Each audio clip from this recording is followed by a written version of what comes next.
Well,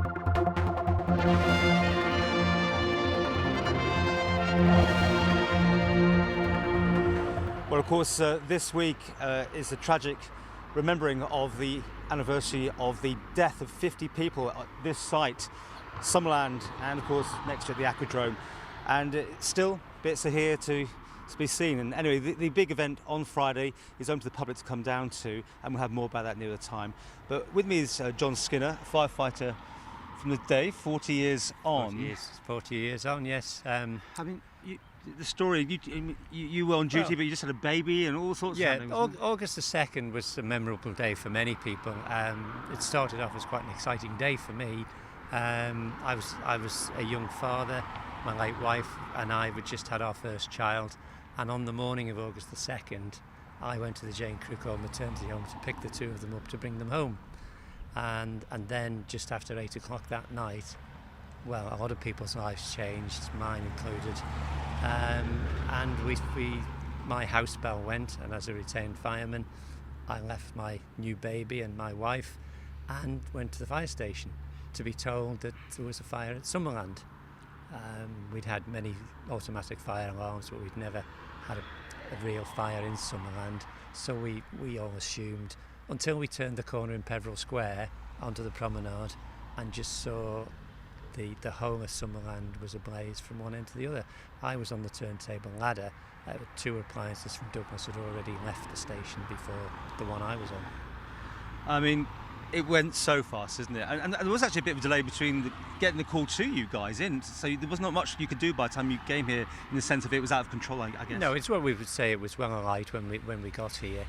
And you just sort of come along the promenade thinking, well, on the particular appliance that I was on, you're just thinking, where will I go, what will I do? And when you get here, you just sort of, brain automatically takes over. Somebody tells you to do something, you just do it.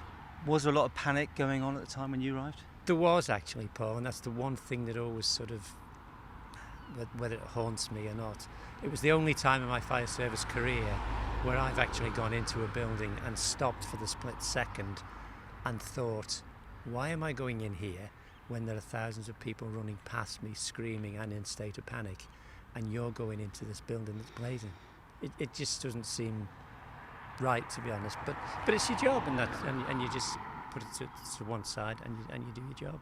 I mean, aura glass, I remember using it at school in design technology classes. You lit it and it dripped like rain drops, didn't it? Just very, very hot. Yes. Was that still happening by the time you arrived? No, but by the time I'd arrived, the whole of that, this face here, the whole of that had burnt away, and it was still burning, but it's the residue that was burning. So, I mean, I know you haven't talked about this over the years very, very much. Is it still something that really does give you nightmares today? Yeah, it still comes back. I still think about it, and you know, and obviously it was a memorable day for me, but you know, but it was sort of started off as a happy day for me, ended as a tragic day for a lot of people, and when I got into the council, I thought, well, 40 years. I'd heard a programme on Radio 4, and I heard a lady say that she was sort of felt somewhat upset that nothing formal had done.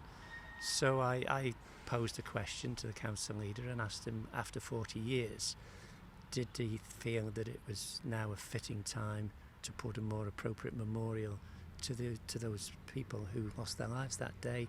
And he agreed. And as you know, on Friday, there is a memorial service in the K Memorial Gardens.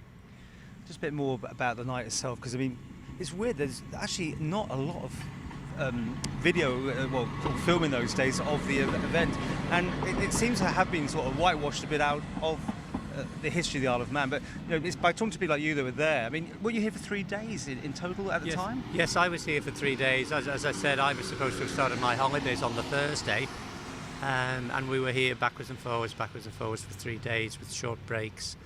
And I eventually got to start my holidays on Monday, but there were still crews here on Monday, still sifting through the damage, looking for pieces that I would suspect, looking for evidence and things like that. And this bit that still remains, of course, the Aquadrome. You kind of were pumping water, I understand. Yes. I don't know how I finished up, but I finished up at the deep end of the swimming pool in the Aquadrome. I had 5 featherweight sort of featherweight pumps to look after, which were portable pumps. And every so often during the night somebody would appear to make sure that I was all right and bring me more petrol to put in the featherweight pumps, and by the time daylight come I'd empty the swimming pool with my 5 pumps. What do you think when you pass this site these days? Well, I do think about those people who sadly lost their lives, and I know there were families who lost their lives in there, and I just think it was, you know, a tragic day for all, really.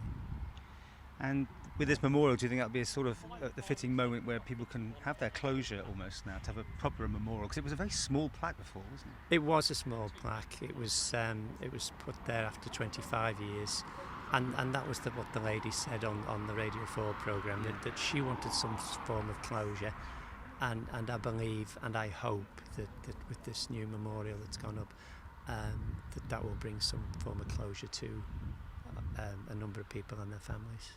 Well, on Friday, obviously, it's a time for people who, you know, can make it here to come along and remember and obviously still grieve, I suppose.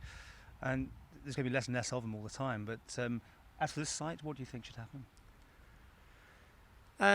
I don't know really, Paul, to be honest. I think it's sad that it's gone to this, you know, because I know it sort of upsets a lot of people.